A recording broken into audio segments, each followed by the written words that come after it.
안녕하십니까, 영공왕입니다. 지금이 새벽 5시 18분이네요. 자, 제가 오늘 또 충주로 출장을 갔다 오고 내일 어제 충주에 출장을 갔다 왔죠. 제보를 받고 갔다 왔는데 오늘 또 충주를 들려서 또 동해를 갔다가 충주를 다시 가야 되는 그런 스케줄을 또 소화를 해야 됩니다.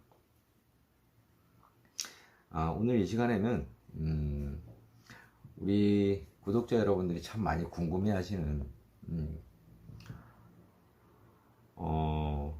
용궁왕 김법사는 왜 무당이 됐을까?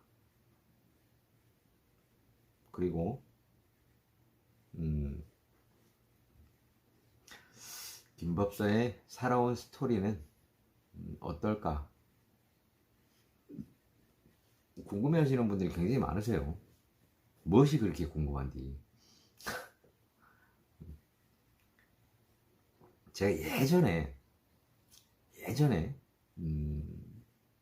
그 올마이티 TV에서 한번 간단하게 소개를 드린 적이 있죠. 저는 어렸을 때 저희 집안은 이제 무당 집안입니다. 원래 저희 집안은 원래 무당 집안이고 그런 영향이 있다 보니까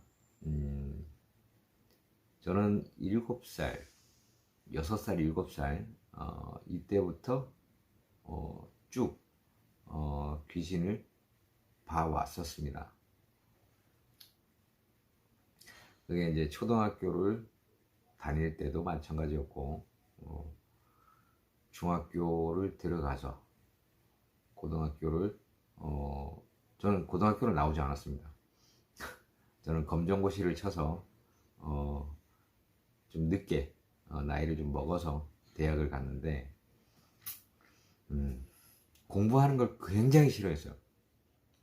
이 무당의 피가 흐르다 보니까 끼가 많았고 그래서 노는 걸 좋아했고 공부하는 완전히 담을 쌓고 지냈습니다.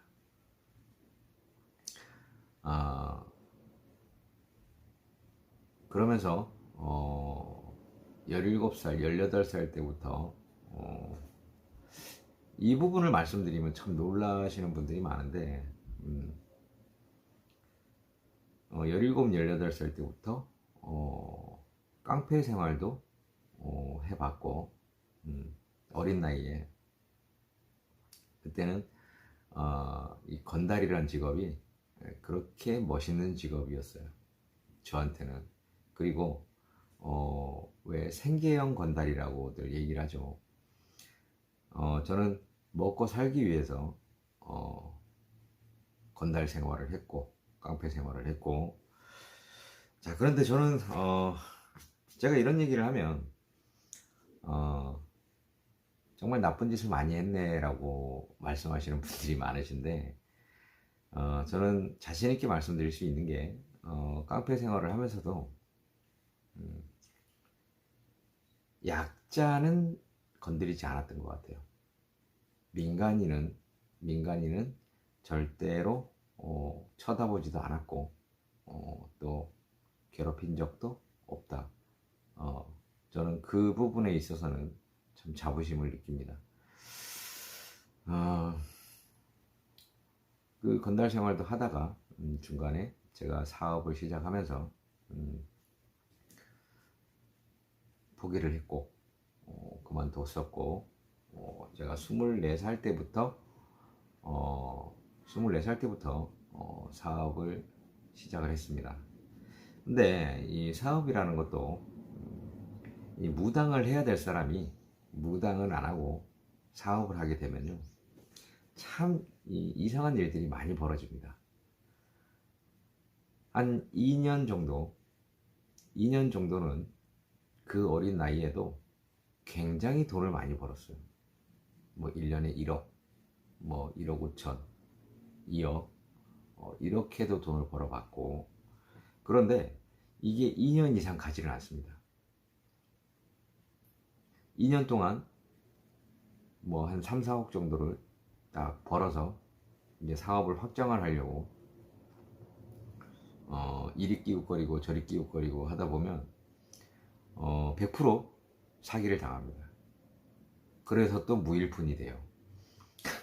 전 재산을 다 날리고 무일푼이 또 됩니다. 그러면 그때는 어떤 일을 하느냐?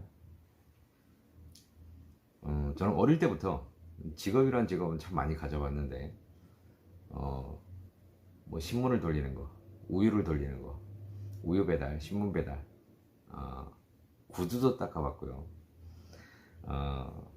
뭐 하여튼 별의별 중국집 배달도 해봤고, 이 건설 현장에서 일도 해봤고, 막노동이라고 얘기를 하죠. 병원에서 병원 영안실에서 시체를 닦는 일도 해봤고, 정말 안 해본 일이 없을 정도로 정말 많은 일들을 했던 것 같아요. 유통회사에서도 있어봤고, 어린 나이 때부터, 제가 14살 때부터 사회생활을 시작했는데 14살 때부터 지금까지 누구의 도움도 없이 혼자서 사회생활을 지속해왔고, 그래서 이제 20대 초반에 사업을 시작을 해서 2년 잘 가고 또 망하고, 망하면 중국집 배달원으로 들어가서 중국집 배달도 하고 대리운전도 하고, 소위 말하는 강남의 빼박이라고 얘기를 하죠. 주차요원, 좋은 말로 하면 주차요원, 그 빼박이 생활도 많이 해봤고, 정말 직업이란 직업은 안 가져본 게 없을 정도로 많이 겪어봤다, 저는 이렇게 생각을 합니다. 이 신가물 분들, 그리고 이 무당을 해야 되는 무당가물 분들, 아마 모두 저와 같은 삶을 살아봤을 겁니다. 그런데 저는 지금 생각하면 저희 집안이 그렇게 못 살았던 집안도 아니거든요. 제가 고향이 강원도인데 저희 아버님이 돈은 좀 있으셨습니다. 강원도에서도 유지에 속하셨고, 사업을 하시면서 돈도 잘 버셨고, 또 뭐 이 동네 분들, 이런 분들한테 또 베풀기도 많이 베풀어 주셨고, 저는 그걸 이렇게 쭉 보면서 자라왔기 때문에 그게 아마 아버님과 많이 닮아가는 그런 모습을 지금도 많이 느낀다, 저는 이렇게 생각을 합니다. 그렇게 느낄 때가 많습니다. 아버님도 돈을 버는 데는 참 일가견이 있으셨고, 저 또한 사업을 하면서도 주위 분들이 인정을 할 정도로 그렇게 또 벌 때는 많이 벌었고, 근데 까먹는 것도 한순간에 까먹고 그런 걸 참 잘했던 것 같아요. 그게 이제 사주팔자가 아무래도 무당팔자다 보니까 무당을 안 하고 다른 일을 했을 때 그런 효과가 나타났겠죠. 사업을 그렇게 실패를 몇 번을 하면서도 또 돈을 조금이라도 모으면 또 작은 사업을 시작을 해서 그 사업을 키우고, 그래서 또 사업을 크게 하다가 또 말아먹고, 이게 계속해서 반복이었던 것 같아요. 저는 그러면서도 저는 요즘 이 신가물들 이렇게 보면 참 부럽기도 하고 이 신가물 분들이 좀 안 됐다라고 생각하기도 하는 부분이 어떤 부분이냐면 저는 이 무당을 당연히 해야 되는 걸 알면서도 예를 들면 운전을 하고 가다가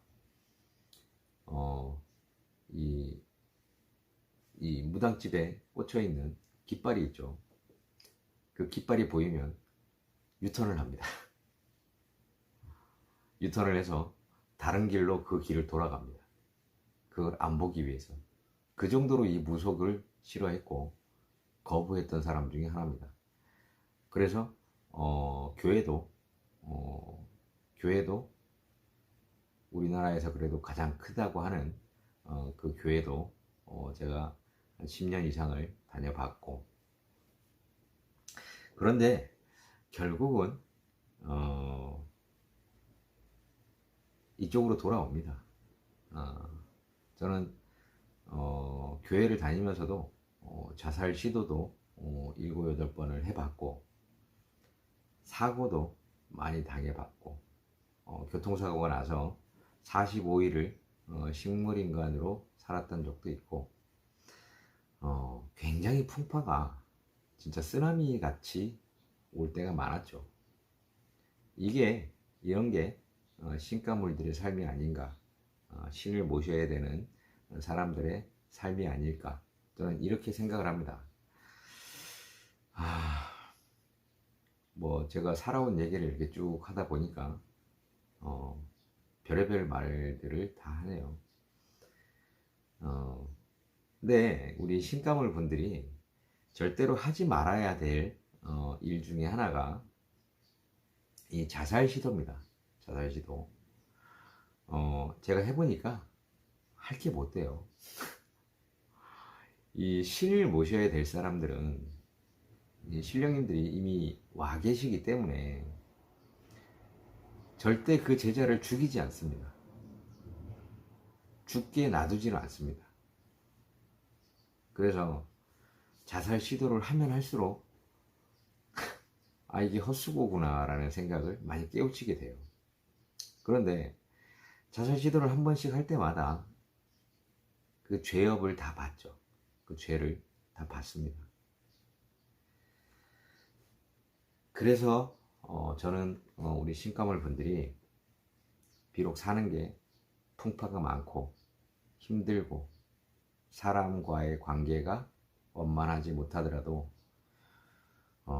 그냥 꿋꿋하게 힘내시고 살아가셨으면 좋겠어요.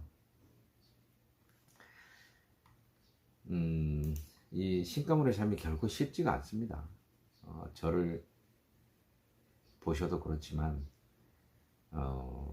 수많은 구설을 달고 살아야 되고, 그러다 보면 사람과의 관계가 참 힘들어지고, 인동토는 항상 달고 살아야 되고, 가족 간의 불화도 항상 생길 수밖에 없고. 그런데 그것도 그냥 지나가는 바람이다, 이렇게 생각을 하셨으면 좋겠어요. 우리 신가물 분들 힘내시고, 항상 내가 죽을 힘으로, 죽을 용기가 있다면 그 용기로 내가 버티는데 쓰셨으면 좋겠습니다. 저처럼 많은 실패를 하지 마시고 힘내서 꿋꿋하게 버티시다 보면 분명히 좋은 날은 있다, 저는 이렇게 생각을 합니다. 저는 무당 생활을 하면서 굉장한 만족감을 많이 느꼈고, 지금은 후회도 합니다. 왜 더 일찍 시작하지 않았을까? 아마 이 무당 선생님들이 하나같이 전부 이 후회하는 부분이 아마 이런 부분일 겁니다. 내가 이럴 줄 알았으면 조금 더 일찍부터 고생을 안 하고 신령님들 모셨을 텐데, 그런 생각들을 많이 합니다. 우리 무당 선생님들이. 저뿐만이 아니고 다른 선생님들도 많이 그런 생각들을 하시죠. 오늘 제가 이렇게 주저리 그냥 두서없이 우리 구독자분들이, 신도분들이 궁금해하시는, 그리고 저에 대해서 모르셨던 그런 부분에 대해서 좀 말씀을 드렸는데, 구독자분들, 우리 신도분들, 항상 지금까지 저를 아껴주셨듯이 앞으로도 이 용궁암 김법사, 이 사람을 좀 가엽게 여기시고 앞으로도 많이 아껴주시고, 그리고 언제든지 원하시는 게 있으면 저한테 편하게 문자를 보내시면 제가 또 상담도 해드리고, 꼭 뭐 돈 관계를 떠나서 정말 어려우신 분들이 있다 하면 제가 최선을 다해서 제가 할 수 있는 범위 내에서 도와드리도록 그렇게 하겠습니다. 언제든지 연락 주시고 부담 없이 그냥 동네 오빠, 옆집 오빠, 그리고 동생처럼, 남동생처럼 그렇게 편하게 생각을 하시고 언제든지 기대해 주셨으면 좋겠습니다. 무당이 해야 될 일이 그런 일들이라고 저는 생각을 합니다. 어려우신 분들, 이런 분들 또 말씀 들어드리고, 직접적으로 돕는 것은 없어도 말씀을 들어드리는 것조차도 저는 그 어려우신 분들에게 많은 힘이 되리라, 저는 이렇게 생각을 합니다. 오늘 정말 주저리 두서없이 떠들어 봤습니다. 많이들 사랑해 주시기를 부탁을 드립니다. 저는 이 영상은 여기서 마치고 다른 또 좋은 소식으로 우리 구독자 여러분들, 신도 여러분들 찾아뵐 것을 약속을 드립니다. 제가 늘 부탁을 드린 거지만 구독과 좋아요는 꼭 눌러주셨으면 좋겠습니다. 저에게는 살이 되고 피가 됩니다. 도와주십시오. 구독과 좋아요 필히 눌러주시기 바랍니다. 자, 저희 지금 많은 행사들 하고 있고 많은 이벤트 하고 있으니까 그 이벤트도 많이 신청해 주시기 바랍니다. 그게 저를 돕는 방법이다, 이렇게 생각해 주시면 감사하겠습니다. 자, 저는 이만 물러가고 다른 영상에서 다시 찾아뵐 것을 약속을 드리면서 이만 마치도록 하겠습니다. 지금까지 두서없는 이야기 들어주셔서 감사합니다. 용궁암이었습니다. 감사합니다.